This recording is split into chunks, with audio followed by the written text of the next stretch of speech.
Growing up in today's world is not an easy venture. Our kids are facing difficult challenges as they navigate the teen years while fulfilling the developmental tasks of identity and worldview formation.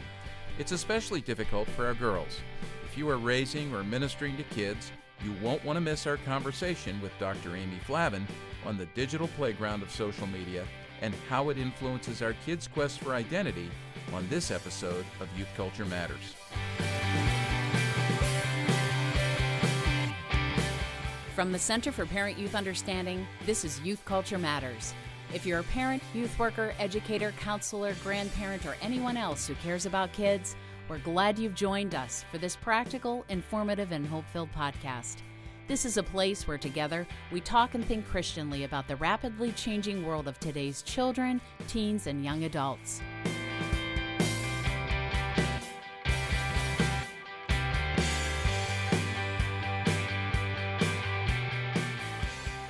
Hey everybody, welcome to this episode of Youth Culture Matters. I'm Walt Mueller at the Center for Parent-Youth Understanding, and as always, we have Jason Sochanek with us here.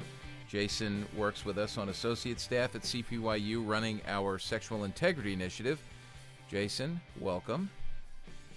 As always, good to be here.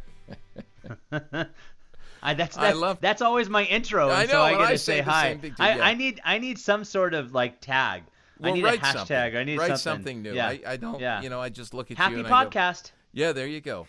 That's good. That's good. Well, hey, I'm excited about what we're going to do today. We're going to have a conversation a little bit later with a good friend of ours, Amy Flavin, someone that Jason and I both know, and we've worked with her and her husband, Mike, for years. Amy has become an expert in the issues girls face related to social media. She's done some doctoral work and some research in that area, so I can't wait to talk with her about that. But before then, we want to talk about some things that we've found that are happening in youth culture that we think are worth knowing about.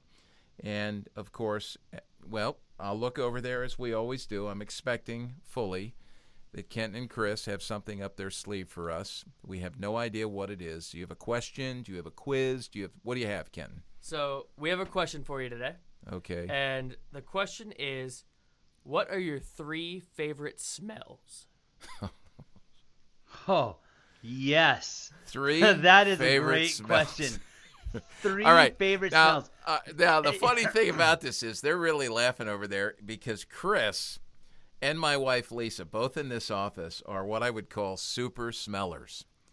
Do you know any super smellers? And when I say super smellers, I'm not saying they're smelly.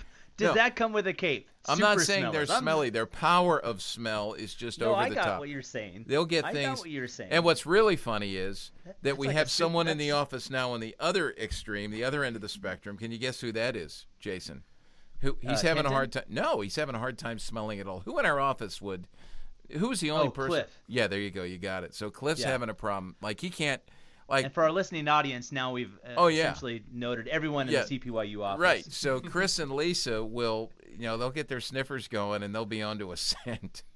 And Cliff's just going, I don't smell anything. Cliff will stick his nose right in. It's actually quite, he'll stick his nose right in anything we tell him to stick his nose in, and he can't smell a doggone thing. So, and based on some of the things he stuffed his nose in, we know he can't smell a thing. So, but 3 favorite smells. Do you have an answer already, Jason? Or I've got 2. I need my 3rd. I got. Let's go one at a time. You go first. All right. Okay. I'll give you one. Here's one that just came to mind because we were talking about baseball teams before we came on here. Baseball stadium. When you go into a baseball stadium, and I got to tell you, it was when I was a kid, all right? I think it still smells this way, and I'm almost ashamed to say this, but there's something about, this is horrible, just that combination of cigarette smoke, beer. You almost feel like you can smell the leather on the baseball gloves, even though you're up there in the stands. The fresh cut grass. The fresh cut that is grass. A great smell. The peanut shells.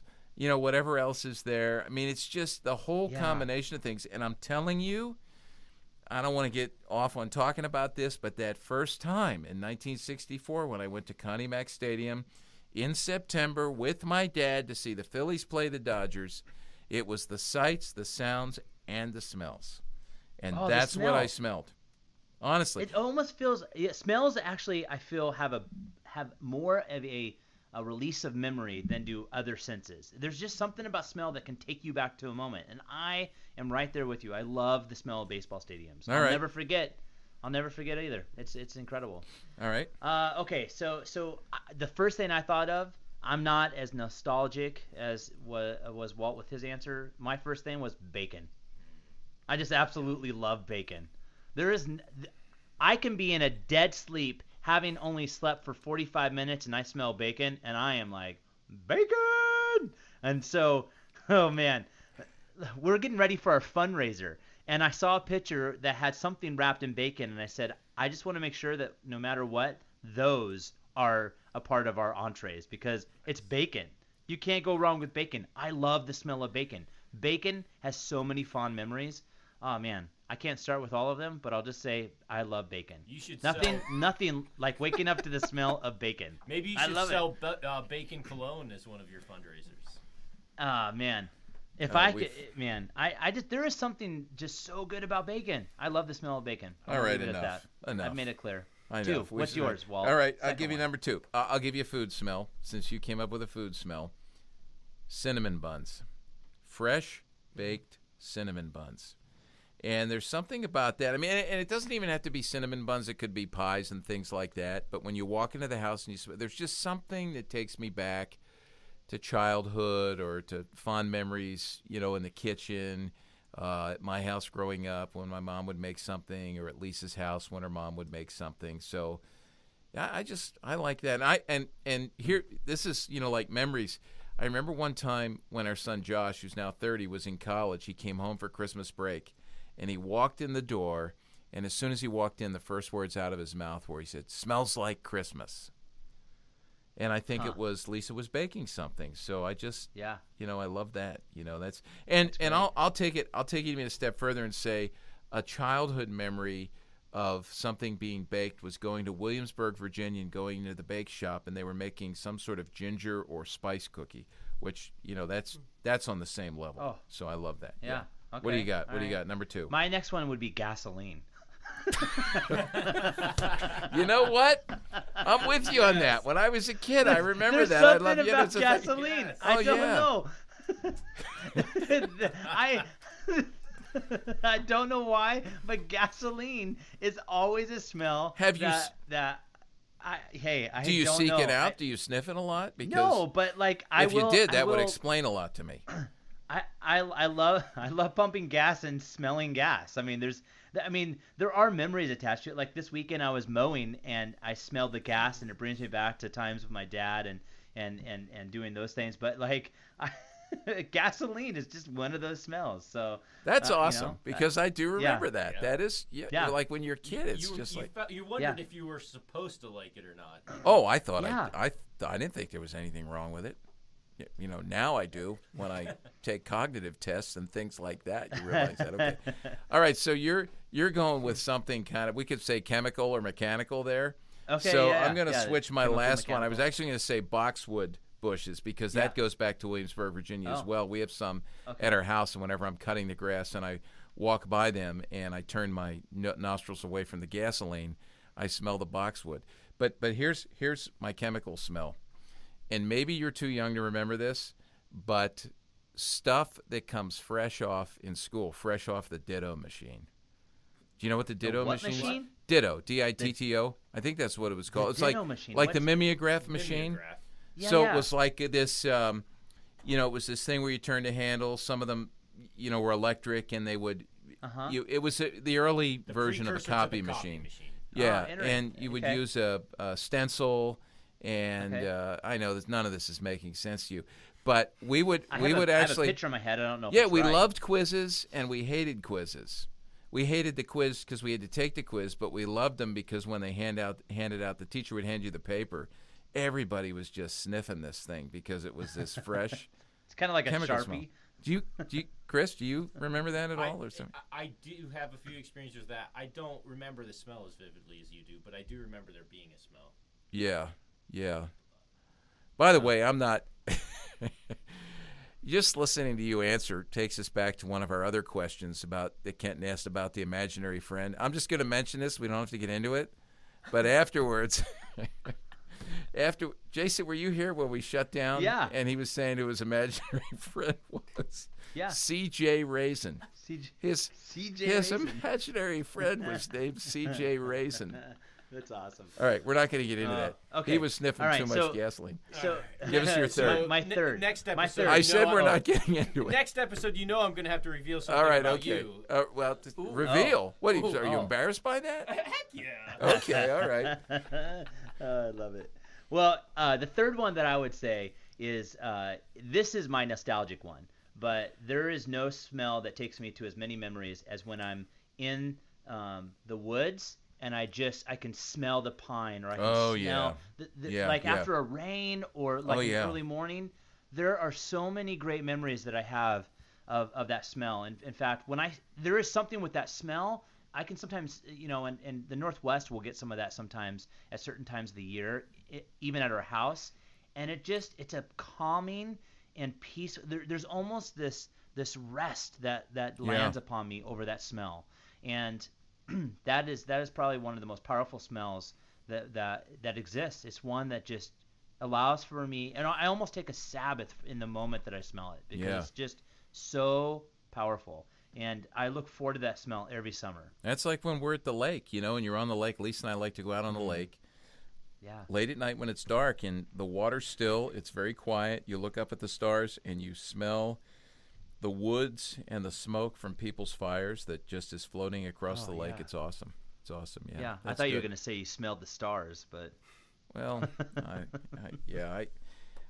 can't. I'm just now I'm off track because I'm thinking about C.J. Raisin. Well, all right, let me ask you a question. Well, I'll ask one more question. One more question. Yeah, go for it. Chris. Okay.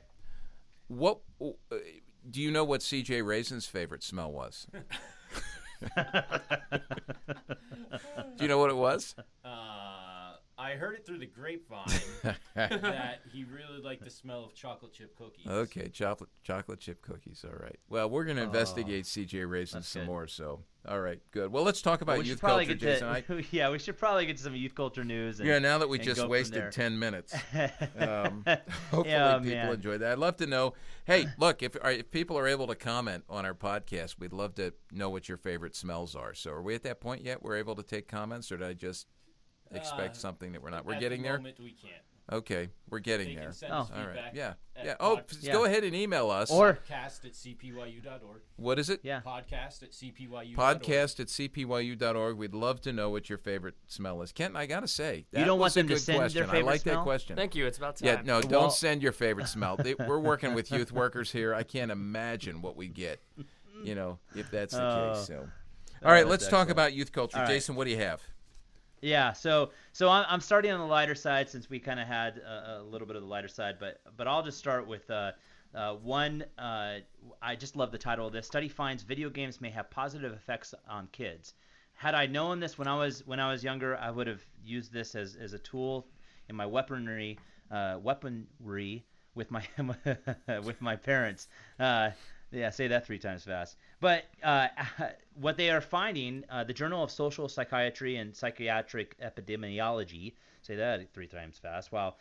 They correlated the amount of time children played video games with school performance. And they, after adjusting for the child age, gender, and number of children, the researchers found that high video game usage was associated with 1.75 times the odds of high intellectual functioning and 1.88 times the odds of high overall school competence. And then they went further. There were no significant associations with any child self-reported or mother or teacher reported mental health problems. The researchers also found that more video game playing was associated with less. So there's almost like this curve that happens, this bell curve that happens that's associated with it. Less relationship problems, right? Yeah, less. Okay, yeah, exactly. With peers. So factors associated with time spent playing video games included being a boy, being older, and belonging to a medium-sized family. However, having a less educated or single mother decreased time spent playing video games. And one of the authors of the study says that video game playing is often collaborative leisure time activity for school-aged children.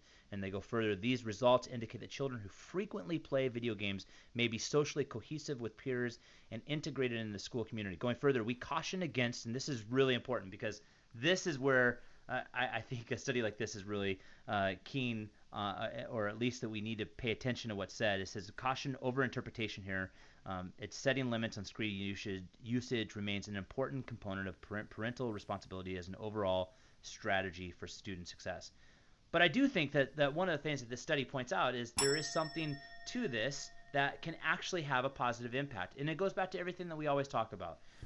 There are ways in which we can allow for the technology around us to be used in a way that glorifies the creator. And I think that there are ways here that we can point to and look at Right. that allow for us to use it in a way that glorifies. Agreed. rather I than- would go back to that last sentence though and just say you need to watch because Yes. we have to set limits, and so we don't want to I use think it's this as always an important. excuse. Of course, a whole bunch of 7th graders will now be quoting this research to their moms and their dads. Okay, so here's one Because I've we got, have a lot of and 7th graders listening to that's this. well, we do, and I actually wondered if maybe a 7th grader didn't, fund that study right there. I'm not sure. Yeah, I kind of wondered that too. So last night, I'm driving home, and just a short 2-mile drive from the local little strip mall here to my house. I'd run down to the grocery store, and cars coming the other direction and crossed the center line on a narrow road. And I had to jog over a little bit to the right, and as the car went past, I saw it was a younger girl, probably a high school girl, maybe a college-age girl, I don't know, but it scared me. And she crossed the line. She had her head down. And all I can assume is she was texting while she's driving. And I think about this a lot because I really think we're moving into a day and age where every family and every youth worker, every neighbor is going to know somebody or be related to somebody who either is victimized by or perpetrates some horrific event due to texting while driving. So in 2013, distracted driving was a factor in 16% of car crashes in the United States, killed 3,154 people, injured 424,000. The feds are saying that 587,000 Americans are driving with a cell phone in their hand at any given moment. So right now as we talk, that's happening. 1 in 10 teen drivers involved in a fatal crash was distracted, and a quarter of teens send a text every time they drive. Now, we do know that as of now, 46 states have outlawed texting while driving. By the way, this research is something I read this weekend in Wired magazine in an article called Don't Text and Drive, Experts on Ways to Stop. I'll just mention 2 ideas they have. One is to enlist kids. And what they're saying is kids around 10 years old are very attuned to rule breaking. And so what they're suggesting is getting scolded by a child is more likely to change an adult's behavior than the tiny risk of a law with a fine. So what they're suggesting is that kids be recorded and the car is programmed to blare their, pushback, their words to parents, their scolding when the Bluetooth detects phone use. Here's the other one. I'll give you this real quick, and then we can move on. In 2010, this is called, they say, play the lottery. In 2010, Sweden used a speed camera to fine all drivers going too fast on one road. Then it selected a driver who obeyed the limit and gave them all the money. So now they're saying, this is an idea. Find a way to detect dangerous phone use, run the same program with texting. So if you're not texting, that's actually a good idea. Well, that whole idea is based upon something Volkswagen did called the Fun Theory, and you can actually check it out on YouTube. Fun Theory Volkswagen, and it has to do with stoplights. It was really intriguing, and I think they're onto something. Yeah. Well, the next one that we have is just pointing to strong evidence for double standards among adolescents regarding sex. We talk about this often on our podcast. There's a lot that we do in our classroom presentations for Project 619 that looks at reasons why a teen might choose to have sex. And it's really interesting the responses I get from males and the ones I get from females. But one of the things that has been consistent for the last 12, 13 years that I've been doing this has been the response that I get from males and females with regards to status, it always being different. There always being a double standard. And we've always opened it up for conversation. Well, now there's some research that's backing this up and actually showing some different aspects of how this is playing out. Actually, there was a research done by Penn State there in your area through a Prosper project. It was a longitudinal study that was looking at 28 school communities in rural Pennsylvania and Iowa. And what did they find? What they found first reaffirmed what we believe. Girls experienced a 45% decrease in friends after having sex for the first time, and boys enjoyed an 88% increase in popularity. This is something that we hear about often in the classroom. Girls have sex, it affects relationship. Guys have sex, it affects the relationship in a positive way. But in a surprising twist, the team observed that girls who reported making out but not having sex gained 25% more friends. So it was their strength brought them more friends, whereas boys who were seen as weak only made out lost almost 30% of their friends. And so I think that when we see reports like this, we have to be able to be aware and engage in these double standards. They are happening.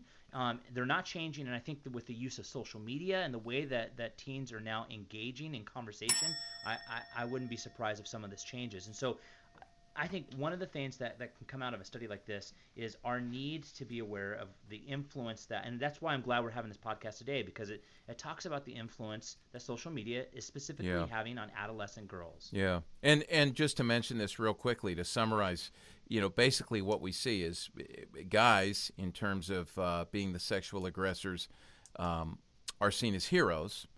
And girls, I mean, that's the way guys are described, in terms of their behavior on social media.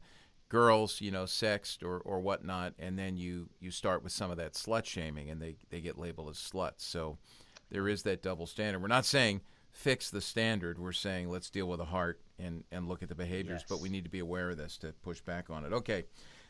So, Jason, do you know, are you familiar with the name Naruto? Do you know who Naruto is?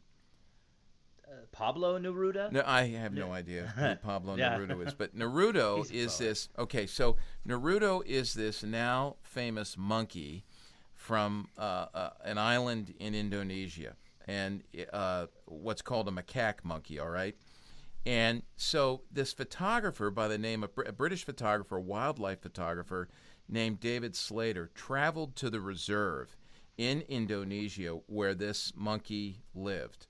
And he followed this group of 25 crested black macaque monkeys in the jungle, set up his camera on a tripod, and walked away from it. And the monkeys approach his camera. They're fascinated by the reflections in the lens, and they start playing with the camera and actually taking photographs of themselves. The monkeys are taking selfies. And one particular monkey, who is named Naruto, they've named him Naruto, took several selfies, and eventually they were published in an article about this man, David Slater's interaction with the monkeys.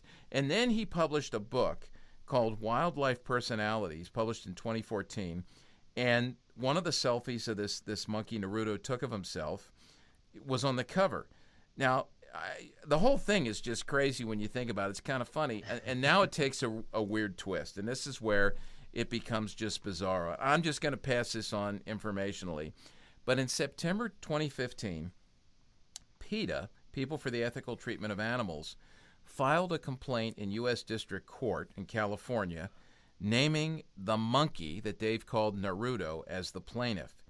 And they're saying that the monkey selfies resulted from a series of purposeful and voluntary actions by Naruto, unaided by the photographer, David Slater, which resulted in original works of authorship. And what they're saying is, it's copyrighted. It's copyrighted by the monkey. They're suing on behalf of the monkey. So I just find it interesting. That's where our culture's gone. Now, just to follow up very quickly, in January, just a few months ago, District Court, a U.S. District Judge, ruled in favor of the defense to dismiss the case, which is great news. But just keep an eye on this kind of stuff. Thank because, goodness. Again, it says something about who we are.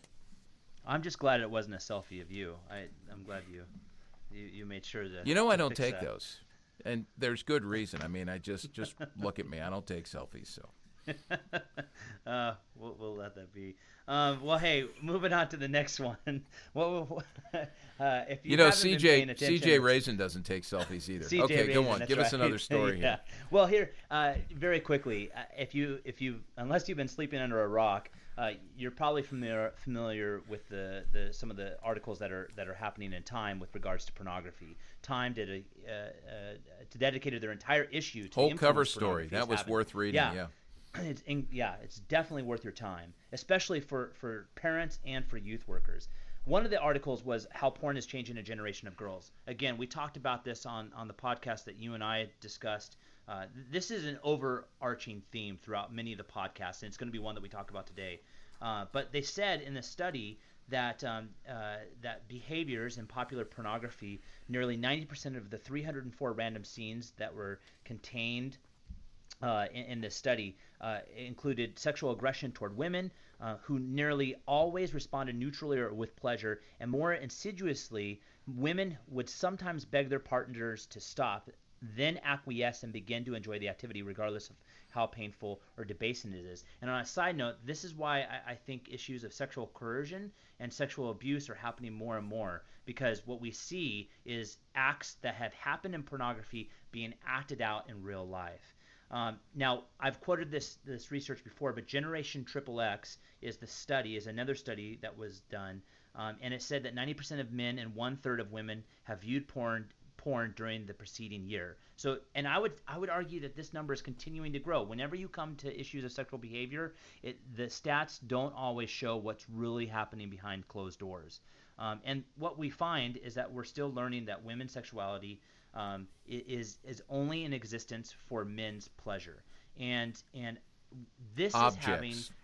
Yes, this is having tremendous impact on the way that then women show themselves on social media. This has impact on how men perceive themselves. This is having impact then on how women perceive men. It's just something that we need to be aware of, and if you have not taken the time to look at some of these articles in Time, please do. This is one of many that I think that we need to take time to read.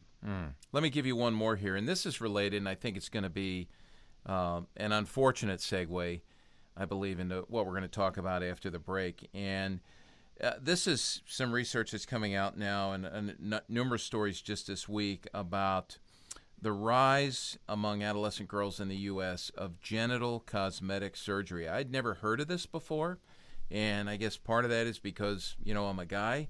But the American College of Obstetricians and Gynecologists has now warned health professionals, they're warning their professionals, of a new trend that's emerging among adolescent girls, them coming in and asking for genital cosmetic surgery. Now, this is the difference. When you talk about surgeries, the same thing with plastic surgery, there's plastic surgery that is done for medical reasons so that a person can have a problem corrected. When it's a genital cosmetic surgery, this is not done for medical reasons. This is purely cosmetic. It's about appearance. And what's happening is the experts are saying that they're worried that a growing number of girls, more and more girls, are now going to come to doctors in the hope of having a part of their external genitals removed. And this is a procedure known as labiaplasty, for the simple reason that they don't like how it looks, that it is affecting their identity. That we're concerned about how we do our hair, we're concerned about our body shape, we're concerned about our complexion, we're concerned about the clothes we wear. If you're a girl, you're talking about concerned about the size of your breasts, the shape of your body. I mean, it just goes on and on and on. And now it's come to this. And I think, Jason, that what is most alarming about this is we've seen, even at younger and younger ages, how our identity is wrapped up in appearance, and how appearance then is wrapped up in sexuality and hypersexuality, sexual performance, and who we think we are. So, springing off of what you had just talked about with the articles in Time, women are objectified, and now they're objectifying themselves and trying to conform to an image that is just absolutely alarming. So Well, hopefully on this podcast, what we'll get to is we'll be able to have Yeah. Amy address some of these aspects, specifically identity. Yes, yes. And what we're going to do after we take a break here is come back and talk to our good friend Amy Flavin. Amy's going to talk to us about some of what she's learned in regards to teenage girls and social media, how that shapes them, how that influences them. And what I'm really looking forward to is not just that information, Jason, but hearing a little bit how, as a grandfather now, as a youth worker, you as a parent, what are some of the things that we can do to push back on these pressures, these realities that are, some would say shaping kids. I would say misshaping kids. And so when we come back, we'll have a great conversation, a helpful conversation, and a hopeful conversation with our friend Amy Flavin. Stay with us.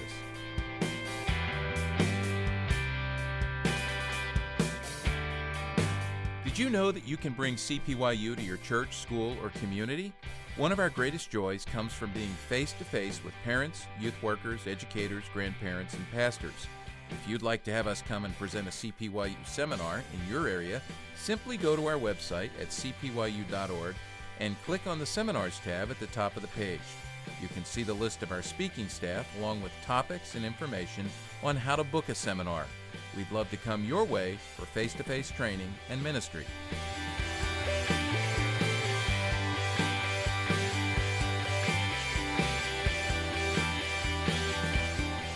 Well, welcome back to this edition of Youth Culture Matters.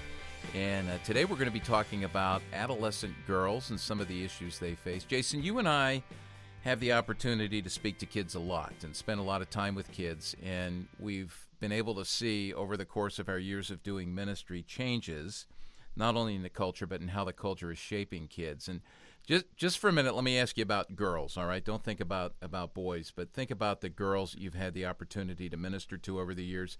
Real quickly, just off the top of your head, are there 2 or 3 things that you can think of that you've seen as real changes, areas of concern in terms of what you're seeing happening in the lives of girls?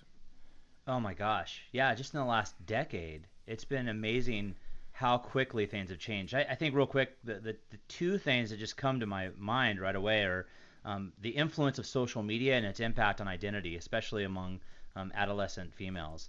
The second thing is, and this I think even relates to the first, and we've talked about this earlier in this podcast, but porn and its impact on female sexuality. Yeah. I think pornography has had a tremendous impact, and I think it even plays out in that first part, which with regards to social media. I think it's in some ways modeling some of the expectations that pornography has placed upon women specifically, and then adolescent females. Yeah. So 2 that you would have. Do you have 2 that you would say, or 2 or 3? Well, obviously the things that you've mentioned there, but I think body image is a big one. Just the pressure to be. I remember 25 years ago, this girl, an email exchange with a young girl. I was doing an online survey, and a 16-year-old emailed me back and said, that was when kids were emailing, by the way. And she just said, toughest thing for me is the pressure to be thin and to be perfect. And I think that has just really ramped up over the years. So, of course, social media has contributed to that. But I would say, just to add on to that, because you mentioned some things I would mention, but the time that's spent creating identities, false identities that are not who I really am, and just the whole selfie culture, and just how it's not a new identity week by week, but it can be a new identity hour by hour. And minute kids by are minute. minute by minute, and kids are just consumed with this. So yeah, these are the kinds of things, by the way, that in ministry, and if you're a youth worker, or in parenting, if you're a parent, you need to be aware of these trends, because they're shaping our girls, they're shaping our boys as well, and we need to push back on it. I think that the gospel speaks to all these things, and so it's not just knowing the gospel, but knowing how the gospel speaks. I always go back to John Stott and dual listening to both the word and the world. And we listen to the world in order to know how to bring the light of God's word, or where to shine the light of God's word. So what we're going to do in this podcast is we've invited a good friend of ours, Amy Flavin, in. And Amy's going to help us listen a bit to the world, specifically the world of girls. And let me just tell you a little bit about Amy. She can fill in the blanks as well. But I've known Amy for, goodness sakes, Amy, how long has it been? I mean, since really the mid 80s. So it's been over 30 years, right? 30 years. Yeah, 30 years. And first met Amy when I met her husband, Mike, who's been doing youth ministry with Amy for over 35 years. Mike and Amy now live in New Providence, New Jersey. I love to go up there to their church. Their congregation's been very supportive of us here at CPYU, and we love traveling up there, Lisa and I do, to be with Mike and Amy and the folks up there, their family as well. By the way, Jason, you'll be interested in this. New Providence is actually basically where I was born. Lived the first 3 years of my life there, so it's fun to go back and see old haunts that I have absolutely no memory of, but I'm making memories as I go up there.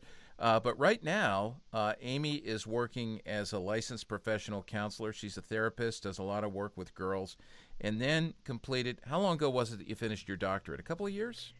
2 years. 2 years ago. And tell us about that, what your work was in your doctorate, and then anything else I've missed about you, Amy. I'm really curious because this is why I'm excited to have you on here. You've got youth ministry experience. You've got experience as a mom. You now have experience as a grandmother, which, Lisa and I are getting that, grandparenting, but also as someone who's worked very hard to understand girls and their issues. So talk a little bit about that, especially your doctoral work. Okay. Well, as Walt said, Mike and I have been in youth ministry for many, many years and seen a lot of changes over the years. And we have had the privilege of being in the lives of adolescents in so many different circumstances and over so many years. In addition to being a therapist, I'm also a psych professor at Nyack College in Manhattan and teach adolescent psych and child psych, and have had the privilege of being in students' lives as well as adolescents' lives in private practice. Kind of out of that, I've really grown into a very specific interest in adolescent development, and in particular taking a look at identity development in adolescent girls, as we've kind of had this unusual sort of front row seat being in youth ministry over the last really 35 years of watching adolescents sort of traverse that developmental stage and watching all the changes that are going on in the culture that also impact both boys and girls. But those changes in the culture impact the development of adolescence, and in particular identity development. And as Eric Erickson describes identity development, that is the stage, that is the primary task, the social emotional task of adolescence, when an adolescent kind of figures out not just who they are, but what values they identify with. And then they choose goals that they will pursue based on those values. And those values are how they value their body, how they value things like work, how they value family, how they value friends. And as part of that, they incorporate the feedback from the people around them. And what I've seen in particular among young girls, and what I did my research for my doctorate on, was how they incorporate this enormous amount of feedback that they get from social media into their developing identity. What do they do with that? How does it affect their values? How does it affect their behaviors? How does it affect how they present themselves? And ultimately how they feel about themselves in the social situations that they find themselves in. Let me ask you this.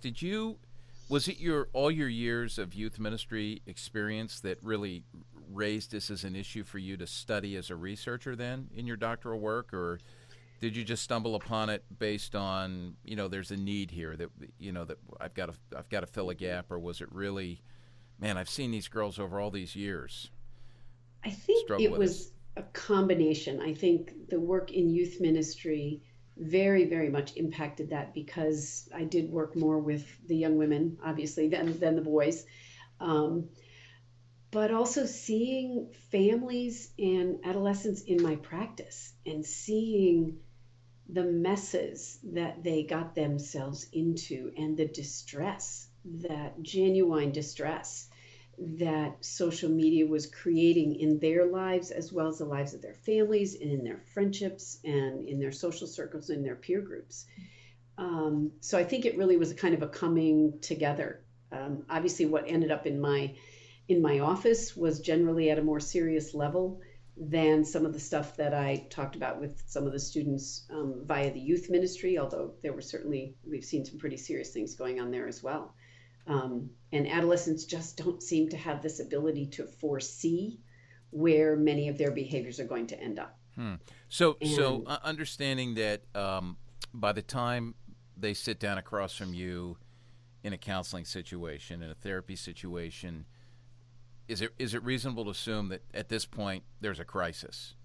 I mean, yes. Okay, so there's a crisis. Do you think that we're making huge mistakes by just being, as parents or as youth workers, ignorant to what's happening out there, and that leads to the crisis because we don't take preventive steps? I mean, I'm making an assumption here that, at least to me, seems extremely reasonable.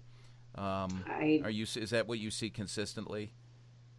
Yes, I could not agree more. Yeah. Most adolescents, the vast majority of adolescents, and now younger than adolescents, early adolescents, and even prepubescent boys and girls, are being handed a device that kind of opens up the world to them with very few limits and boundaries. The vast majority hear nothing from their parents in regards to how any kinds of expectations about how this will be used. Yeah. The young women that I worked with in my research, I asked them about that. And what was their age in the research? Their ages were 14 to 18. Okay. And then in talking about these problems and these issues, what is the earliest age that you've seen in a counseling situation where you've got kids who are dealing with issues related to social media and identity?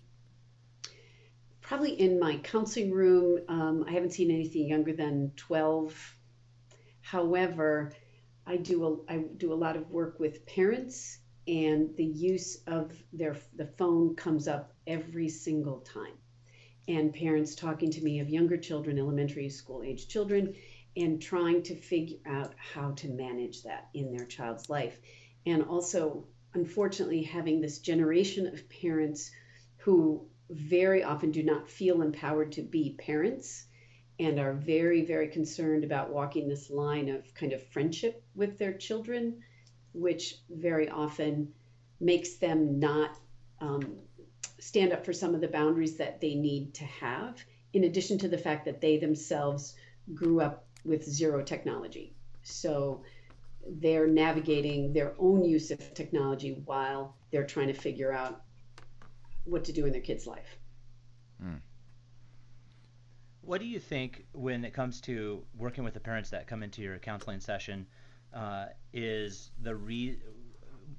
are some of the suggestions that you give when you're counseling parents that, one, are afraid to toe the line, but two, are maybe dealing with some of the same things that their adolescents are when it comes to phone use, when it comes to how invasive and how intrusive it typically is? So what are some of the things that you, as you're engaging that, do you see, and then how do you address those? I think very often what I'm seeing the parents themselves dealing with, and what they're dealing with similarly in the lives of their adolescents, is kind of containing and controlling the compulsivity that comes with the use of the phone, being able to put it aside, being able to turn it off, and to not have to constantly be looking at the phone. And then again, figuring out what kinds of rules should you have. I generally am trying to suggest to parents that, particularly with young children, that they should have passwords. They should be able to look, even with teenagers. I'm talking to parents a lot about how much pornography is accessed on phones, and whether it's their child or not. It might be someone sitting next to them in a classroom that's showing their child pornography, accessing it on their phone. So I'm talking to them about pornography, and also that they really do need to be aware of all of the social media apps that are out there. They need to become familiar with the terminology. They need to know what they do, and they need to know what apps their kids are using. So as a counselor, you have one hat, and then as a youth practitioner, as someone that's doing work in youth ministry, obviously you overlap some, but you're going to have parents both that come in into your office as seeking counseling. Then there's also going to be parents in the youth ministry, and I'm just really curious when it comes to age of first. Statistically, 12 years old is typically the time when most adolescents receive their first phone. So I'm curious on your thoughts on that. Is that the right age? Is it too soon? Is it too late? And how do you coach parents, prepare parents for then the process of having that for the very first time, that being placed in their home, or like you said, regardless if they are the ones that own the phone, their peers have the phone, and so there's an issue of addressing. So I'm just curious how you address some of that specifically when it's in your own youth ministry and you're seeing this come up. And could I just interject there for a minute, because that stat you just threw out of, I'm always suspicious of those stats because they get dated so fast.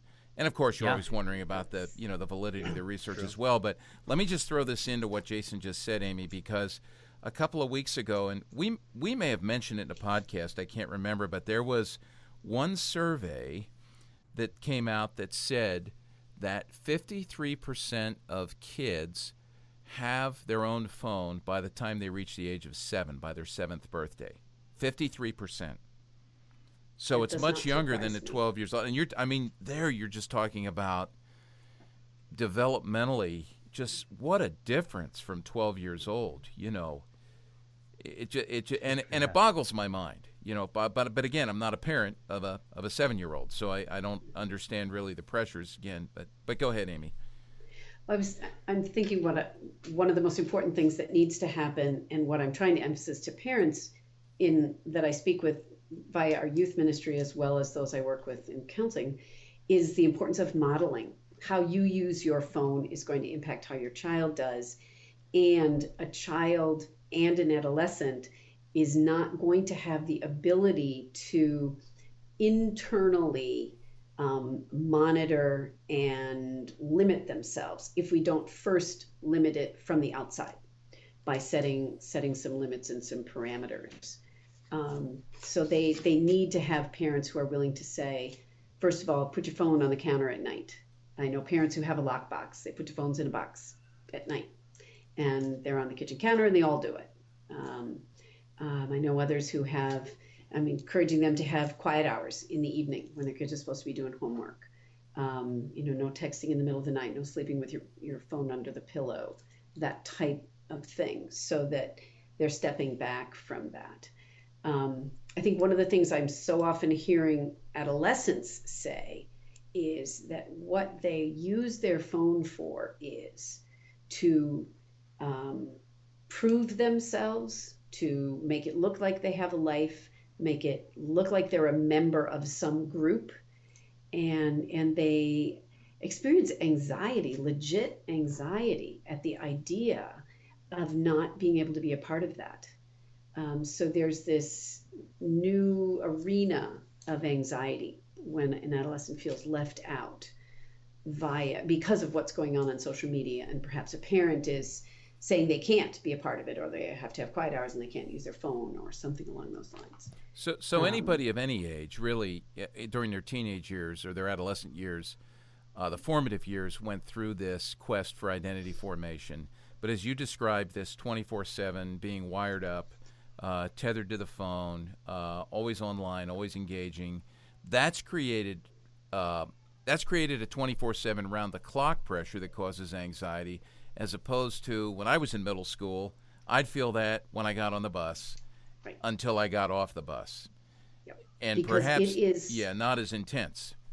Yeah, and it is how they build social capital. Yeah, so it the is likes. The vehicle for social capital and presenting yourself, positioning yourself within your social group. Yeah. Amy, let me ask you this, and maybe just hit a few things here before we take a break.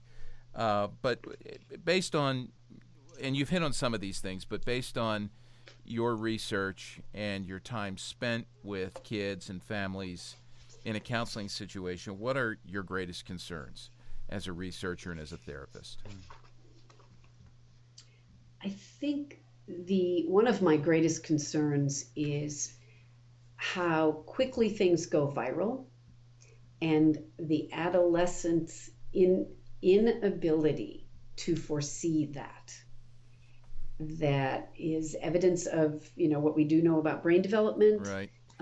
That they really can't foresee where things will go as much as they think they're tech savvy. And things can go viral and go downhill very, very quickly. So I think that is of great concern.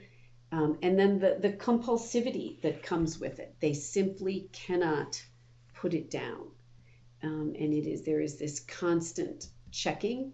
And for young women in particular, when they're checking social media, it almost always leads to this state of comparing themselves. And the self-negativity that comes from that is of concern to me, because they so often find themselves on the downside. And if not, they're still then positioning themselves in well, then maybe I'm better than someone else. So this constant state of comparing takes a toll on them. It's like being in prison almost. When you think about it, I've been reading a lot about this, and I can't imagine, what it would be like to be a teenager and struggle with that. And then just looking ahead 10 to 15 years when these girls, and even the guys, come of age, they're 25, they're 30 years old, they're moving into the workforce, they're entering into relationships, perhaps. Who knows where that's all going to go? We talk about that, Jason, with the Sexual Integrity Initiative. But, you get married, you have children. What is this going to do to parenting, to the way that we engage with our spouses, with our families? And, so it's just so hard to and scary to think ahead to exactly what's going to happen here. Hey, can I ask you a quick question, and then we'll take a break? One more question. What have you guys done in the youth ministry there at the Presbyterian Church in New Providence? Do you have has Mike instituted any policies on retreats, Bible studies, youth group meetings, gatherings? What are some of the practices that, if any, that you've instituted that have been very practical to push back on this? We really strongly encourage our students to take a break from technology when they go on retreats. Most of them will not leave it home, but we ask them to keep it turned off, to just give themselves a break from that. During their SALT meetings, it's up to the SALT group. In most of them, they put them in a pile in the middle, and they don't answer them. They don't look at them during their SALT meetings. Right, and just to clarify, those are your small groups, right? The small group discipleship groups. We have found it has changed how a lot of ministry is done, because even if we do go away on the retreat and we ask them not to, kids' information's flying back, pictures are going back and forth, all kinds of things. When we do our longer term mission trips, when we go to Mexico, everything is turned off for like 5 days. And the students have expressed a sense of relief at not having to check that. They really I hear that present. consistently from youth workers when there's the time. time With to each other. shut down. Yeah. An interesting fact that we've also seen happen is a kid goes away on a retreat. They don't like the food on Friday night. They text mom or dad and say, come get me, the food sucks. And you've got parents who get taken in by that. And then a phone call comes. I heard from my daughter or my son, they don't like this, they don't like that. So it's opened up this communication in the midst of events that you're trying to have that keeps, I think, distracting them from even being present. Yeah. Boy, that text home about the food, that's a whole nother issue there. We should do a whole podcast on that. That is unbelievable, with entitlement and things. I'd text back? I'd text, clean your plate. That's right. Just default to what your dad and your mom used to tell you. Well, this is really helpful. We're going to take a break. We're talking to Amy Flavin, and Amy is a longtime youth worker, wife of our good friend Mike Flavin, who's 35 years in youth ministry. Amy's also got a doctorate in education and has studied social networking and its role in shaping the identity of girls, teenage girls, So we're going to come back and we'll talk more about this, get some practical advice and help for youth workers and parents.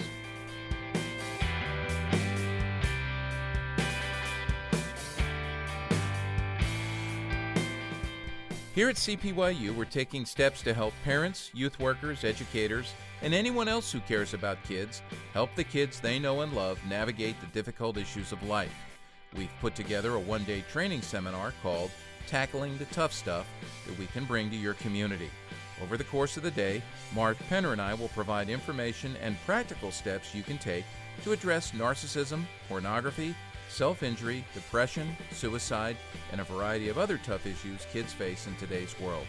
To learn more about bringing Tackling the Tough Stuff to your church or community, go to cpyu.org/toughstuff or call us at 1-800-807-CPYU.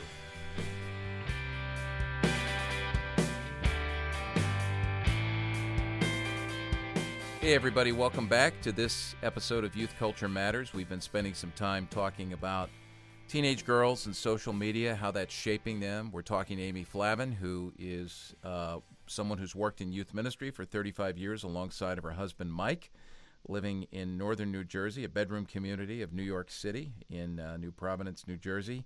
And Amy's a therapist, a counselor, and has done her doctoral work in this area of trying to get an understanding, a read on kids, teenage girls specifically, and social media and how that shapes identity, how that plays into identity formation.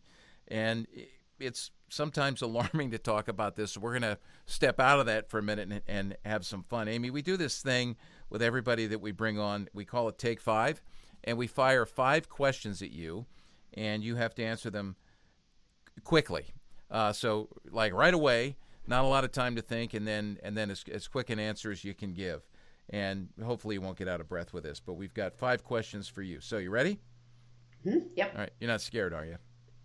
A little bit. Okay, all right. You don't need to be scared. Everybody gets through this. It's not like a test. Okay, here we go. Number 1. Amy, you can have one record album to listen to for the next week. Just one. What record album is that? What would you choose? U2 Joshua Tree. U2. Well, that's a good choice. I like that. Yeah. Have you seen the interview between the little film that's been done between Bono and Eugene Peterson? Have you watched that yet? Yes. Very good, huh? Awesome. Yeah. Jason said it brought him to tears, and I'm going to tell you, Jason, I didn't mention when we were talking about this before, but it brought me to tears as well. I just thought it was a beautiful thing, and Eugene Peterson is awesome. I wanted to climb up in his lap and just listen to him talk. Right? So, yeah. Just wanted to listen to him. Man, a few words. Loved it. Yep. Are you trying to get a message across to me there? Man, a few... Nope. The message. Number 2, Amy, best book you've read in the last year. I've read a book called Brooklyn that I understand has been made into a movie, but awesome story of a young Irish woman immigrating to the United States post-World War II. Okay, fiction? It's just a fiction or story. nonfiction? Fiction. Okay, Mm-hmm. all right. We Yeah. love getting recommendations for books, so that's why we ask those questions. Number 3, your favorite place to visit with your husband, Mike, in New York City. The High Line. And what is that? The High Line is a converted railroad bed that is elevated, that runs along the west side of Manhattan from about 14th Street, something like that, up into like 34th Street.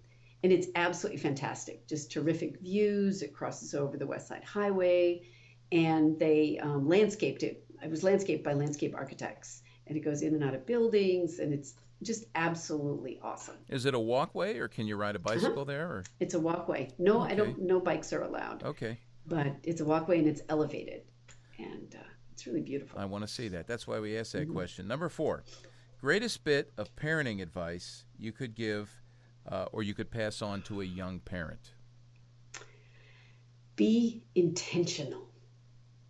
Be intentional about the qualities that you want to build into your child. Think about what you want that child to become, what kind of an adult you want them to become, and then strategize how to build that into them.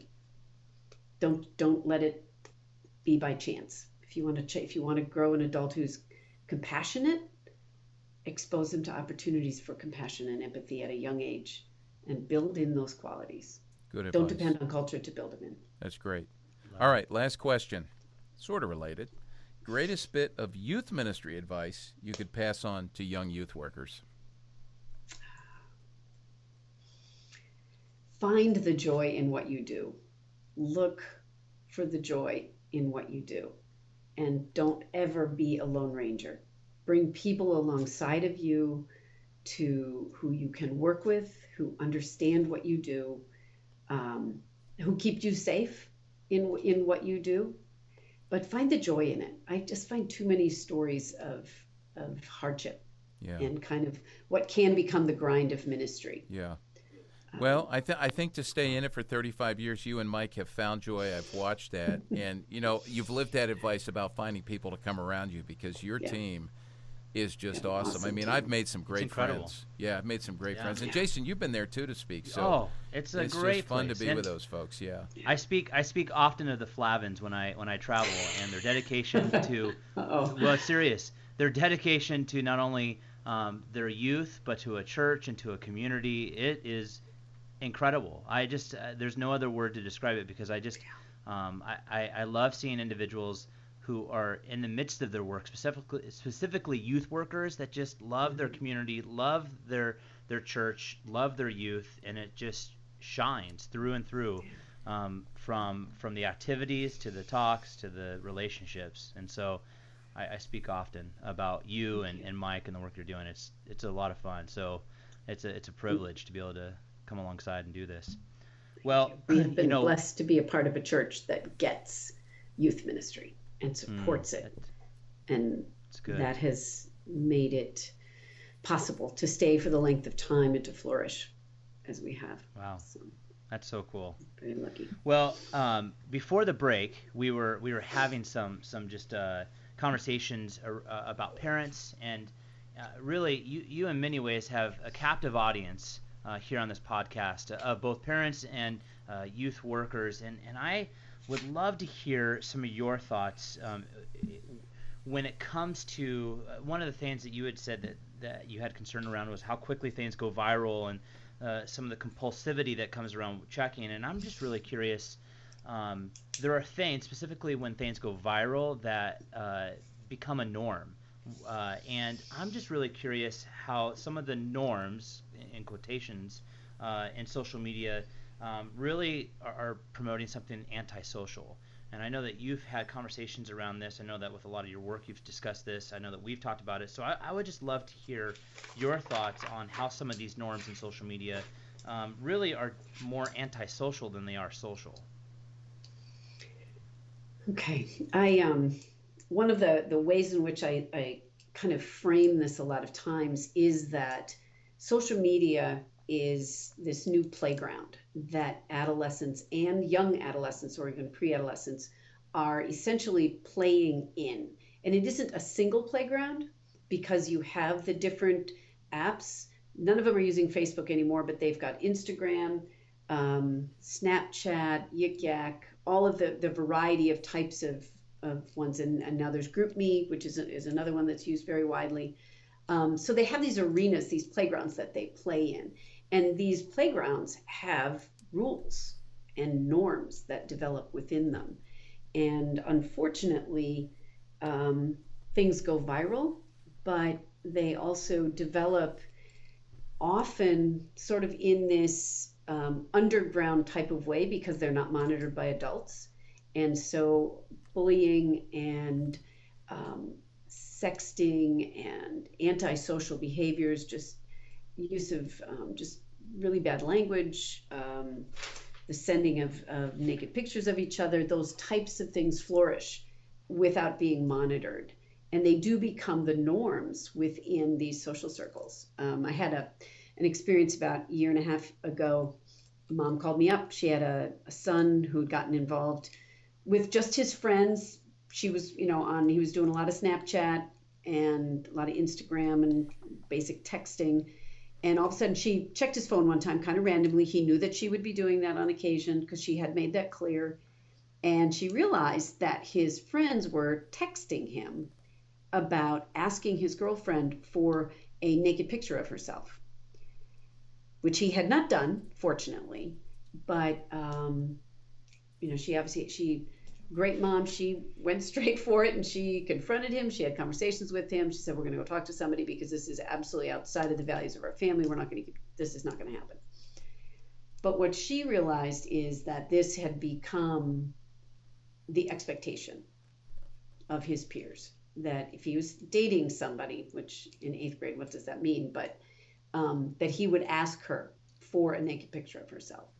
And he was being even somewhat chastised, and she could see this via the texts, for having not done this.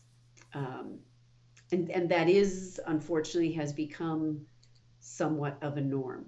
And adolescent girls are becoming sort of the victims of that, but they also don't really know enough necessarily to not cooperate.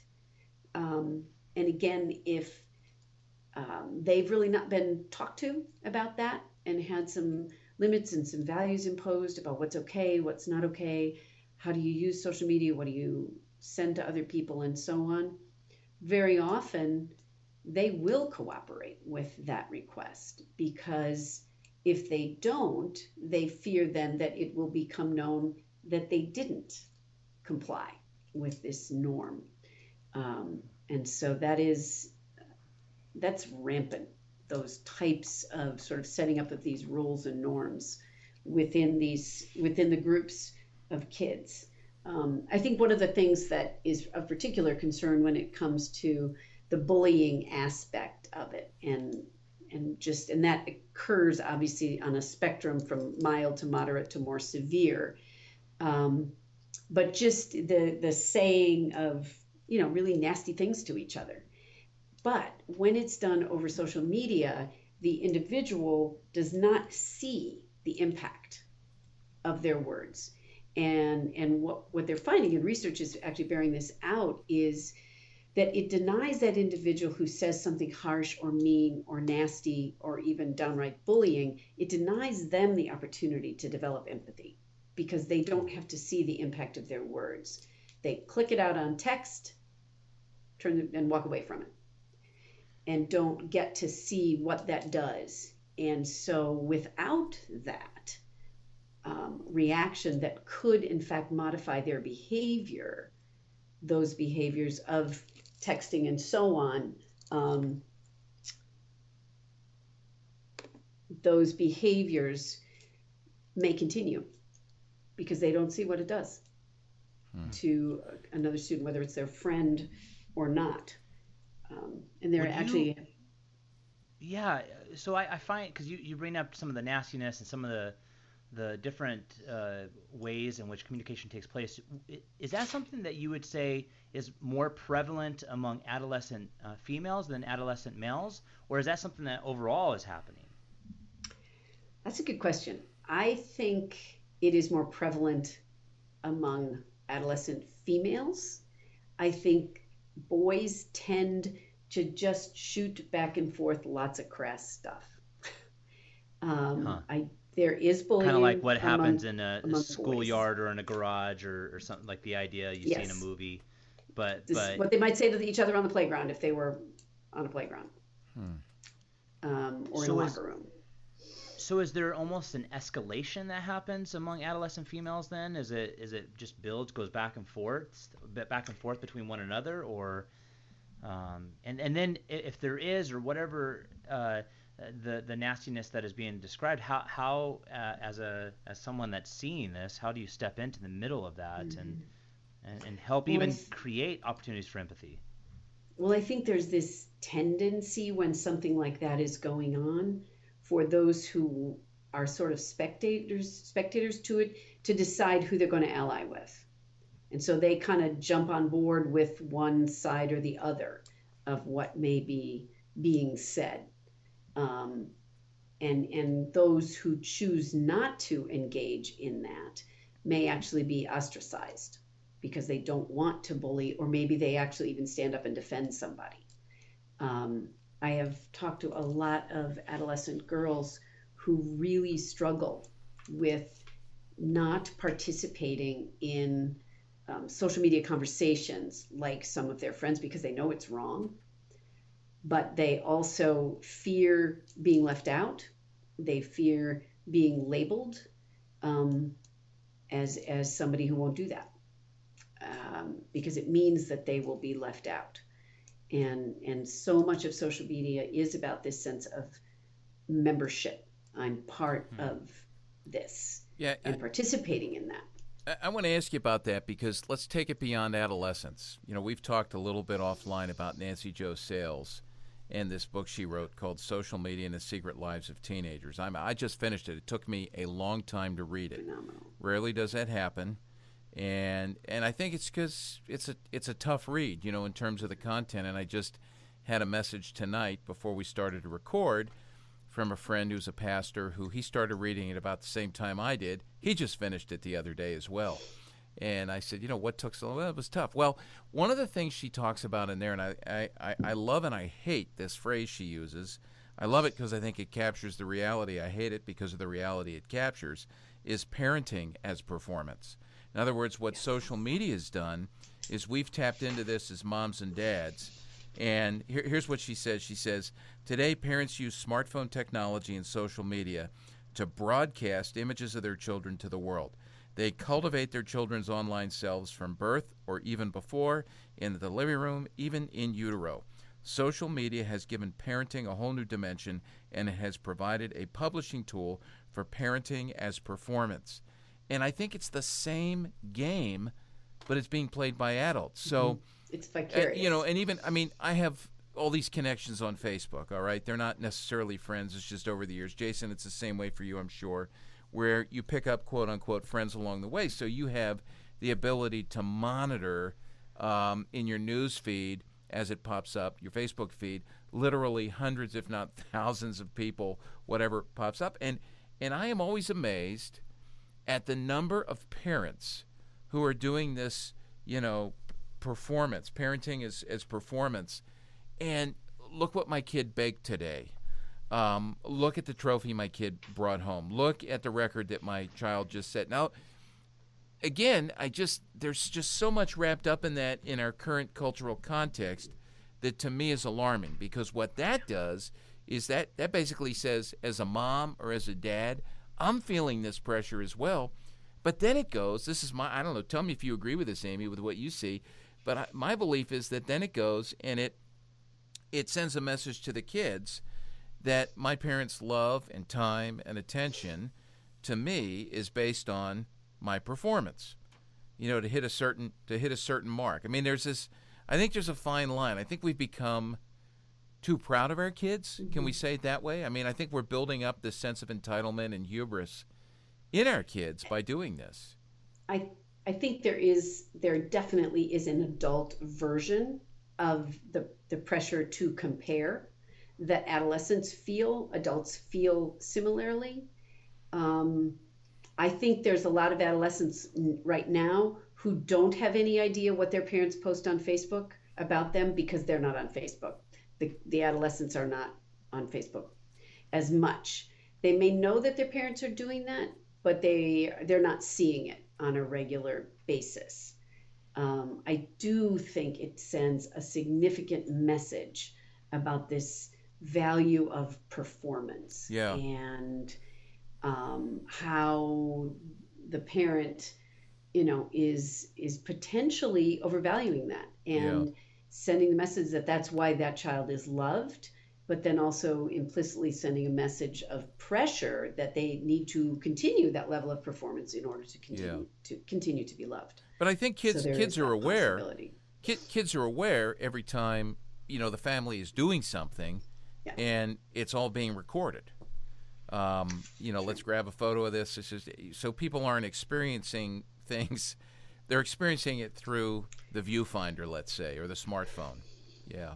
Far more pictures are taken than used to be. Well, let's turn the corner here. I mean, this is all so valuable.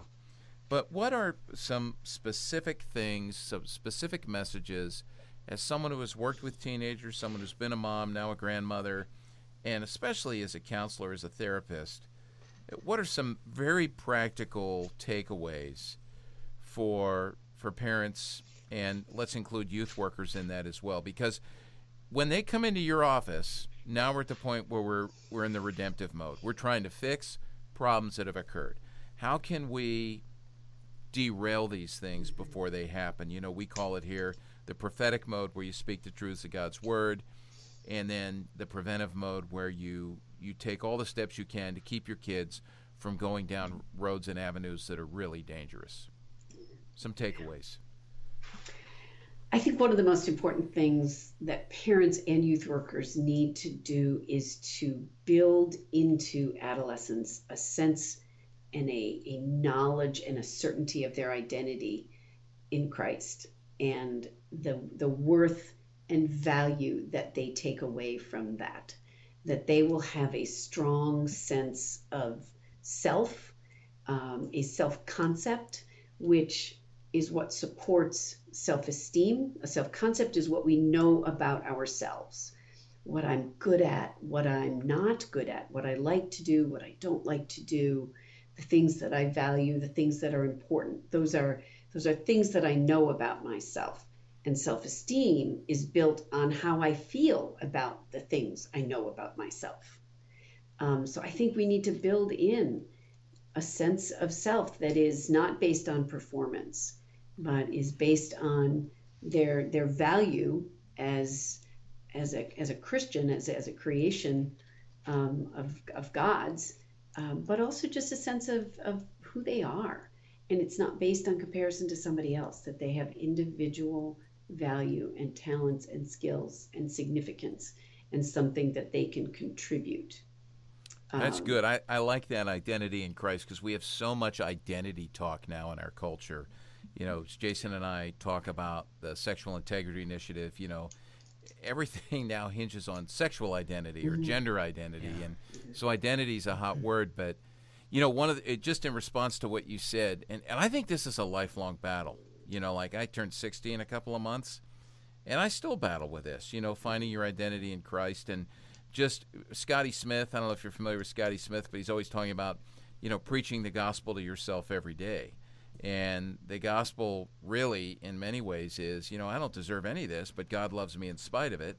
And, you know, when you start to think of things that way, that's extremely freeing. It takes so much of this pressure off. And I think the most important thing about that is that God's view of them never changes. Yeah. Their friends' view of them could be gone tomorrow. Their positive view of them it's poof. And God's view of them never changes. And they can always come back to that as a source of their value and their worth. And that it's not based on what's going on around them, about whether or not their friends like them today, or liked what they wore, or gave them enough likes on Instagram. I like that. That's a great first one, you know, identity in Christ. That's a foundation for everything. What else do you have? Most definitely. I think the more that we can do in terms of activities within families, as well as activities within youth ministry, that just gives adolescents freedom from being tethered to their devices. Make it clear that there's certain time frames that are going to be technology free. Encourage them to be present with each other.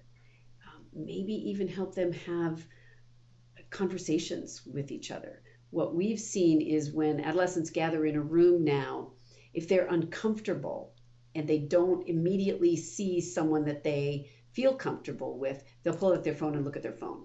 Instead of taking the risk, go up to talk to somebody, and that has very much become the norm. So I think encouraging them to be technology free and give them opportunities to do that. And I think within the home, it's not just a recommendation, it might need to be a rule. Yeah. That's great. And a lot of people think that's really a risky thing, because, you know, parents and youth workers are sometimes afraid to do that because they don't want the hysteria that they expect. And the beauty of it is, like as you said, Amy, and again, Jason and I both said, affirmed this, that when we talk to youth workers, if they're giving them space without it, and everybody in the room, let's put it aside, they're discovering what they were made for, and they love it because they were made for it. This ability to not be tethered, and it's not that technology is a bad thing. We just use it too much. We're too, like you said, tethered to it. So, to experience that. Jason, you were going to say something. I just might add to that is you said encourage conversation. It might need to be taught as well, because the idea of conversation is just not something that a lot of adolescents are comfortable with. They're comfortable with it if it's on their device. It's a little bit different when it's in a youth group setting and they don't know anyone. So having activities that actually not only promote but teach conversation. I don't know how many times I'm talking to an adolescent and I'm teaching them how to simply introduce themselves to a stranger, and that up here, just to go up and say, "Hi, I'm Jason," and I think that is also another aspect to this that is not just we've talked a lot about modeling. It's modeled, it's taught, it's creating opportunity. There is research that is indicating that elementary school boys in particular and middle school age boys are experiencing a significant reduction in social skills, and it is being traced back to the use of extensive use of gaming and connecting over devices that does not require face-to-face conversation and eye contact. And so some research bears this out, and that's in individuals that are younger than adolescents. But they're going to carry that into adolescence because they're not learning during that developmental time frame what they need to learn. Again, how old was that? That was first grade? It's elementary school and on into middle school age boys. They're doing some testing of social skills. There also have been some indications in the book, The App Generation, written by Katie Davis and Howard Gardner. He's a longtime education professor at Harvard. She was a young protege of his. And one of the things they investigated was intimacy. And they talked about how the use of apps, essentially technology, is impairing intimacy. And that is just the ability to connect on a deeper level. And one of the things that they used to measure that was a narcissism scale, and that there has been a measurable and significant increase in narcissism in succeeding generations of adolescents, late adolescence on into early young adulthood. And they do believe that's traceable to the use of technology. Amy, do you have, how about one more bit of advice for the sake of time, because we want to turn the corner and wrap it up here, but another good nugget. These are all great, and I love this, and I hope people are listening to this because, if you're taking it, I'll get around to that at some point. I like what you said about intentionality earlier. When you hear this, do it. If we wait, it's going to be too late. I think that parents and youth workers need to really work hard to help adolescents understand the things that really have value. I think that technology and social media has really distorted our ability to measure that, because it has placed this idea of the gaining of social capital via presence on social media at the top for an adolescent. And so their ability to really gauge and understand what is important, what is of real value, I think has been compromised because of the activities now in sort of the social arena seem to be of utmost importance. And I know for us working in youth ministry, when we do have the opportunity to pull kids away from that, particularly on mission trips, it's kind of like they shake their heads really hard and go, whoa, wait a minute, this is what's important. I had the opportunity to serve. I served meals in a homeless shelter, or I cleaned up trash in the yard of a homeless shelter on a playground where kids can play. And I think that is something that we really need to, again, using the word intentional, I think we need to be intentional about that, talking to them about what really matters and what's of value. You know what came to mind as you said that, as you talk about social capital, and we've always, for years, we've been talking through our Digital Kids Initiative about, the likes, that's money in the bank. And I never thought till you said it that, when you read the New Testament, perhaps the biggest idol that Jesus warns against, besides ourselves, is our stuff. And so materialism, more is said in the New Testament about the dangers of money and wealth than about heaven and hell combined. And there's a reason for that. There's a reason why Jesus brought that up. I mean, that's like the idol. That's just a big idol. And it's this kind of money in the bank, social capital, it's almost like a new materialism, I think, in some ways. I have to think about that some more, but that thought crossed my mind here, that this is a new, you think of it that way in terms of idolatry. And we need to push through that. I could not agree more. And that is reflected in my conversations with adolescent girls, even the college students that I work with. That is absolutely has the status of idol in their lives. Hey, 30 years ago, and I'll never forget this, a young seminary student who at the time was an intern in our church there in Philadelphia, who was being mentored by Tim Keller, who was fairly unknown at that point, shared with me something that was quite convicting that Tim Keller had taught him, and said that, Keller said, "You tell me who or what it is you daydream about, and I'll tell you who or what your God is." And if you think about that in today's context, what are kids thinking about 24/7? It's my social media presence and how am I coming off? And so it does become an idol. It does become an idol, so we have to push through that, They are posting with the response in mind. Yeah. They are not necessarily posting that which originates from their heart. They are posting with the response in mind. That's powerful. And that is to garner powerful. Likes. And are we doing that as parents as well? Are we doing that? What? And that's when we talk about, questions to ask before you post. Always pause before you hit send, reply, post. Why am I doing this? Does this matter? Am I trying to glorify myself, or am I working as a Christian to bring honor and glory to God? So that's a good thought. Jason, anything you want to ask as we finish up, or a final statement? Well, I just think that, these last three are just right on the button. I just think that they're concise, they're helpful, and I just think that anyone that's listening to this is going to be able to take these three and be able to really, whether they're a parent or whether they're a youth worker taking it to parents, it's going to be a tool. And so I really hope that you've written them down, because and real quick, what do we have? We have it's a lot more than serving of self. It's not based on performance. Creating activities, right? Activities in families, activities in youth groups, engaging conversation. Maybe it's needing to be taught.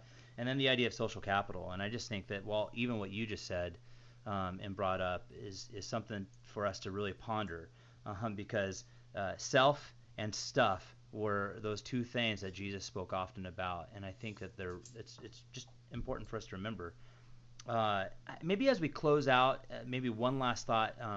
But earlier offline we were talking a little bit about truths and lies that social media can tell us. And what are some just real quick truths that we can say about social media and its impact and use as we just close out this time together?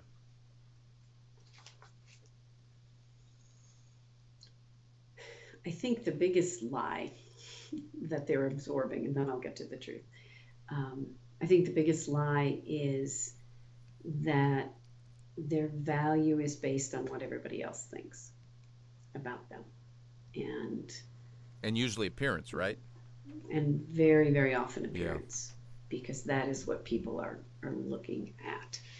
And that could not be farther from the truth of what God values in them.